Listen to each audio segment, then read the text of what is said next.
যান, কেন নামাজের সময় হয়ে গেছে উজু করতে হবে।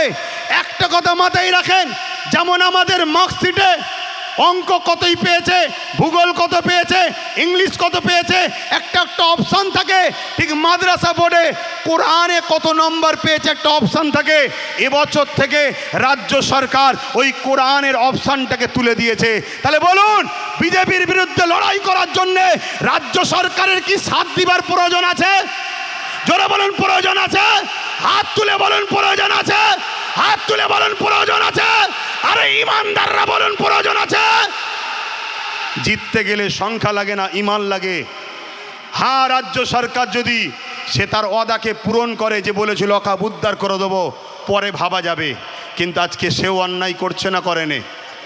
কিন্তু দুঃখের বিষয়, বড় বড় মিটিং হচ্ছে আজকে, ঘুরিয়ে ফিরিয়ে যেন মনে হচ্ছে বিজেপির বিরুদ্ধে নিয়ে বলে মুসলিম সমাজকে রাজ্য সরকারের কোলে তুলবে। এরকমও মুনাফিকরা ষড়যন্ত্র চালাচ্ছে। এই খপ্পরে পা দেবেন না, কেন এটা হলো আমাদের জন্য শেষ ফাইসাল্লা। আমি বিদায় নিচ্ছি, আপনারাও আস্তে আস্তে যাবেন। যাবার আগে একটা স্লোগান দিতে দিতে যাবেন। যাবার আগে একটা ছোটো করে দোয়া হবে তো, আসেন। আল্লাহুম্মা আমিন। হ্যাঁ আল্লাহ, আমাদের এই চেষ্টাকে, আমাদের এই লড়াইকে আপনি কবুল করেন। নামাজের জন্য লম্বা দোয়া করছি না মালিক, আমাদের এই আশা, আমাদের এই সংগ্রামকে কবুল করেন। আগামী দিন আমাদেরকে বেশি দূরে লড়াই করার আগেই কেন্দ্র সরকার যেন এই বিলকে প্রত্যাখ্যান করে। যদি না করে মালিক, ওই জালিমের বিচার আপনার কাছে দিলাম, আপনি বিচার করবেন। আয় আল্লাহ, আপনি আমাদেরকে দিন ইসলামের উপরে প্রতিষ্ঠিত থাকার তৌফিক দিন। দিনের জন্য আমাদের জান মাল কোরবান করার মতো ঈমান দান করেন।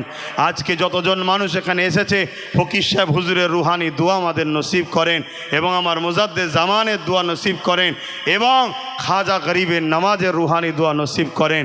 আয় আল্লাহ, আজ গরিবের নামাজের রওজাকে নিয়েও ষড়যন্ত্র চালাচ্ছে, সেই ষড়যন্ত্রের হাত থেকে গরিবের নামাজের দরবারের হিফাজত রক্ষা করবেন। জালিমদেরকে পরিবর্তন হওয়ার তৌফিক দেন। যদি পরিবর্তন তৌফিক না থাকে, তাদের বিচার আপনি করবেন। মালিক, বিচার আপনার কাছে দিলাম। আপনি আমাদেরকে বলেছেন হকের পক্ষে আছো, তাই আওয়াজ তোলো। আমরা হকের পক্ষে আছি, তার প্রমাণ দিলাম। নবী ইব্রাহিম আলাইহিসসালামকে যখন নমরুদ আগুনে ফেলেছিল, গিরগিটি ফুঁ দিচ্ছিল যাতে আগুন জোরে ধরে, গিরগিটির ফুঁয়ে আগুন ধরবে না। তথাপি আপনি গিরগিটি ইব্রাহিম নবীর বিরুদ্ধে বল হওয়ার জন্যে তাকে মারা জায়েজ হয়ে গেল। আর আজ নয়, মুখে করে পানি দিয়েছিল, ওই পানিতে আগুন বন্ধ হবে না, কিন্তু ইব্রাহিম নবীর পক্ষে দেখাবার জন্য তাকে আপনি মারা নিষেধ নাজায়েজ